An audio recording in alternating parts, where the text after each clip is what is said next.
तोर साड़ी के प्लेट कोइले बाहरे पगलेट रोज देखे नी फेसबुक पे चालू के इंटरनेट रोज देखे नी फेसबुक पे चालू के इंटरनेट कबो झलक कहता रे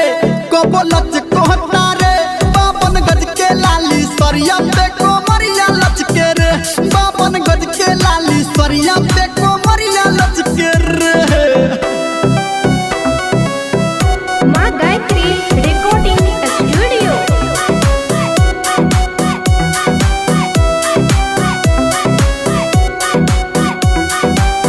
जान मारेला तोर होट लाली नाक के नथिया कान के वाली दिलवा रहेला बेचैन देख के अखिया काली काली पल्लू सर के त जवाना के भीतरी लौके रे बाबन गज के लाली सरिया पे कोमरिया लचके रे बाबन गज के लाली सरिया पे कोमरिया लचके रे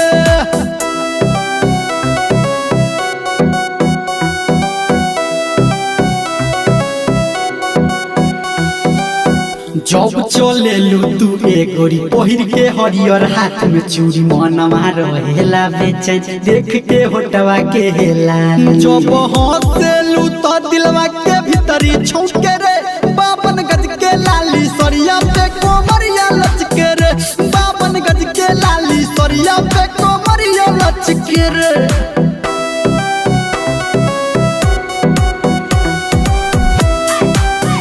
अभी आप सुन रहे हैं सावरिया म्यूजिक। प्यार भइल बारे दीवाना तू देखबलू सिस्टम ऐसन कबो देख ले ना धर्मेंद्र संजय देवंग तोरा जैसा देखे में फिगर तोहर मस्त लागे रे